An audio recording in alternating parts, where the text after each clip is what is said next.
রাদিয়াল্লাহু তাআলা আনহুর উপরে কিসাস কায়েম করে ফেলবে, মৃত্যুদণ্ড কার্যকর করে ফেলবে। ঠিক সে সময়ে একজন লোক এসে ডাক দিয়ে বলল, আমিরুল মুমিনিন, ও আমিরুল মুমিনিন, একটু দাঁড়ান, একটু অপেক্ষা করেন। ওই যে দেখেন মরুভূমির ধুলা বালুর উপরে ঝড় তুলে কে যেন দ্রুত বেগে মদিনায় ছুটে আসতেছে। আমার মনে হয় ওই যুবক মদিনায় ছুটে আসতেছে। একটু দাঁড়ান, একটু অপেক্ষা করেন। মুসলমান ভাইয়ারে আমার, জাল্লাদ তলোয়ার নামিয়ে নিল, একটু সরে দাঁড়ালো। কিছুক্ষণ পরে দেখা গেল ওই যুবক দ্রুত বেগে মসজিদে নববীর গেটের সামনে এসে ঘোড়া থেকে লাফ দিয়ে পড়ল। ঘোড়া না বেঁধে মসজিদ নববীর ভিতরে প্রবেশ করলো এবং দুই হাত এরকম উঁচু করে ডাক দিয়ে বলল, আমিরুল মুমিনিন, একটু দাঁড়ান, একটু অপেক্ষা করেন, একটু দাঁড়ান, একটু অপেক্ষা করেন।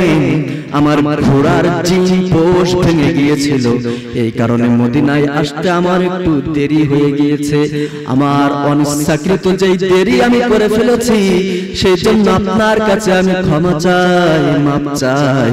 মুসলমান ভাইরা রে আমার, আমিরুল মুমিনিন হযরত ওমর রাদিয়াল্লাহু তাআলা আনহু চোখের পানি ছেড়ে দিলেন এবং ডাক দিয়ে বললেন, হুজুর,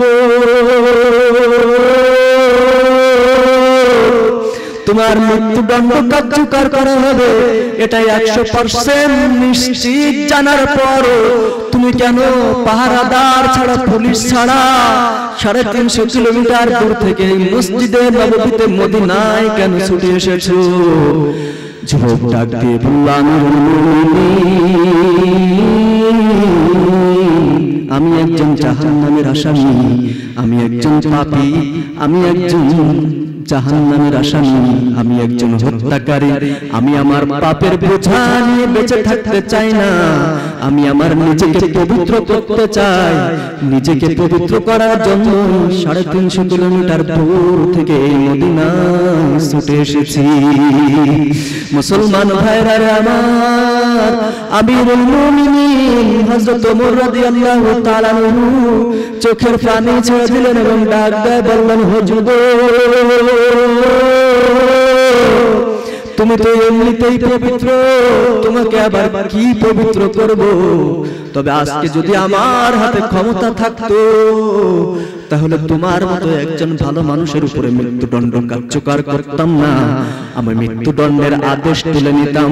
যেহেতু আমার হাতে ক্ষমতা নাই, সেই কারণে তোমার উপর থেকে আমি মৃত্যুদণ্ডের আদেশ তুলে নিতে পারলাম না।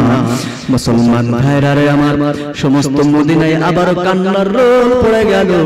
যুবক আবার যখন মৃত্যুদণ্ডের মসনদে আবারও জাল্লাদ শুধু সামনে যায় আর পিছনে আসে, সামনে যায় আর পিছনে আসে। মদিনার মানুষ এর আগে বহু মৃত্যুদণ্ড দেখেছে, কিন্তু এরকম হৃদয় বিদারক দৃশ্য মদিনার মানুষ কখনো দেখে নাই। মদিনায় কান্নার কান্না, হাউমাউ করে কান্না শুরু হয়ে গেল। আবার মসজিদে নববীর ভিতরে কান্নার আওয়াজ। সমস্ত কান্নার আওয়াজকে উপেক্ষা করে জাল্লাদ যখন আবারও তলোয়ার উঁচু করেছে, এই যুবকের উপরে মৃত্যুদণ্ড কার্যকর করে ফেলবে।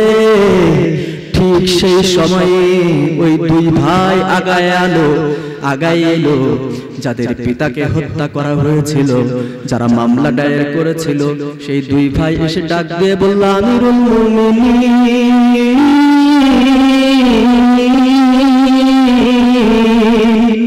আমরা আমাদের পিতার হত্যা মামলা দায়ের করেছিলাম, কিন্তু এমন ভালো মানুষ আমরা কখনো দেখি নাই। যে যুবকের মৃত্যুদণ্ড কার্যকর করা হবে, এটা 100% নিশ্চিত জানার পর কোন পাহারাদার ছাড়া, পুলিশ ছাড়া 350 কিলোমিটার দূর থেকে মদিনায় ছুটে এসেছে। তাকে আবার কি পবিত্র করতে হবে? সে তো এমনিতেই পবিত্র। এমন একজন ভালো মানুষের উপরে মৃত্যুদণ্ড কার্যকর করা হোক, এটা আমরা চাই না। তাই আমরা আমাদের পিতার হত্যা মামলা দায়ের করেছিলাম। আমরা আমাদের পিতার হত্যা মামলা আমরা তুলে নিলাম আপনি যুবকের উপর থেকে মৃত্যুদণ্ডের আদেশ তুলে নিলেন। আমিরুল মুমিনিন হযরত ওমর রাদিয়াল্লাহু তাআলা আনহু যুবকের উপর থেকে মৃত্যুদণ্ডের আদেশ তুলে নিলেন। মুসলমান ভাইরা রে আমার, মুহূর্তের ভিতরে মসজিদে নববীর দৃশ্য পরিবর্তন হয়ে গেল। কিছুক্ষণ আগে যেই মসজিদে হাউমাউ কান্নার আওয়াজ ছিল, সেই মসজিদে এবার হাসির আওয়াজ পাওয়া গেল। একজন মুসলমান আর একজন মুসলমানের সাথে খুশিতে কোলাকুলি করতে লাগলো। সব থেকে হৃদয় বিদারক দৃশ্যের সৃষ্টি হলো। যাদের পিতাকে হত্যা করা হয়েছিল, সেই দুই ভাই দৌড়ায়া গিয়া মৃত্যুদণ্ডের মাসনদে উঠে যুবককে ধরে হাউমাউ হাউমাউ করে কাঁদতে লাগলো। আর ডাক দিয়ে বলল, ও ভাই, তোমার মতো একজন ভালো মানুষের মৃত্যুদণ্ড কার্যকর করা হোক, এটা আমরা চাই না। তুমি তো এমনিতেই পবিত্র, তোমাকে আবার কি পবিত্র করতে হবে? তোমার উপর থেকে আমরা মামলা তুলে নিলাম। কত দূরে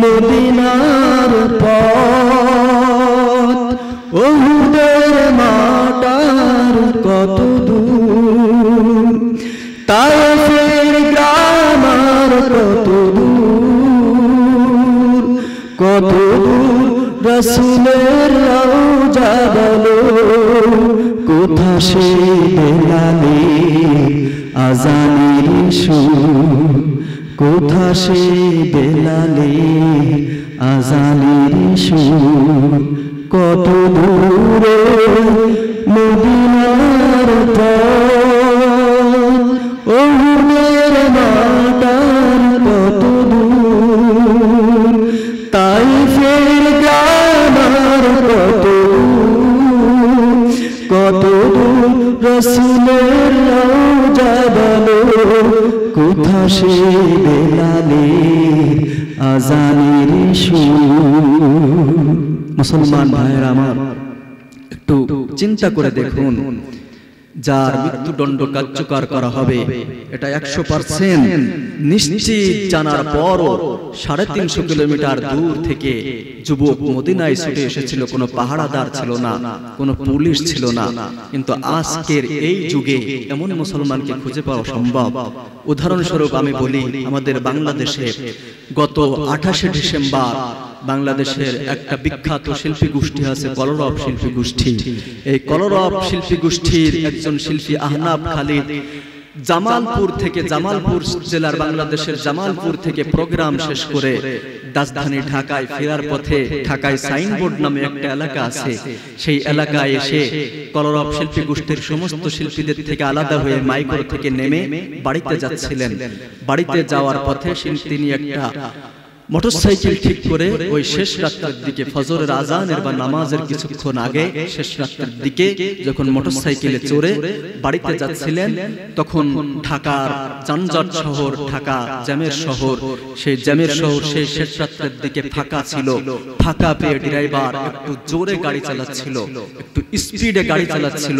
আপনাদের দেশে বলে বাম্পার, কি বলে এটা? এদিকে বাম্পার বলে। তো এই বাম্পার হঠাৎ করে সামনে পড়ার কারণে ড্রাইভার তার কন্ট্রোল হারিয়ে ফেলে। কন্ট্রোল হারিয়ে ফেলার কারণে এই বাম্পারের ওখানে গিয়ে আহনাফ খালিদ মোটরসাইকেলের পিছন থেকে ছিটকে পড়ে যায়।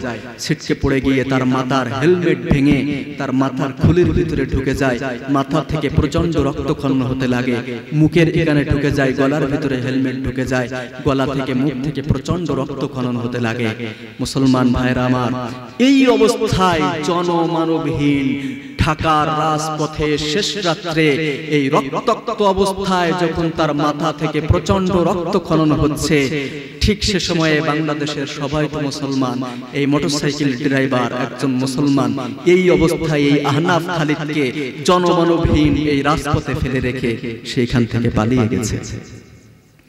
এবার আপনারা বলেন যে ওই 350 কিলোমিটার দূর থেকে নিজের মৃত্যুদণ্ড কার্যকর করা হবে, এটা জানার পরও কোনো পাহারাদার পুলিশ ছাড়া একজন ছুটে এসেছিল মসজিদে মদিনায়, মসজিদে নববীতে, আর একজন অ্যাক্সিডেন্ট হয়েছে। এই অবস্থায় একে হাসপাতালে না নিয়ে গিয়ে, মানুষের খবর না দিয়ে গিয়ে, এই রক্তাক্ত অবস্থায় বাংলাদেশের একজন বিখ্যাত মানুষকে রাজপথে ফেলে রেখে চলে গেল।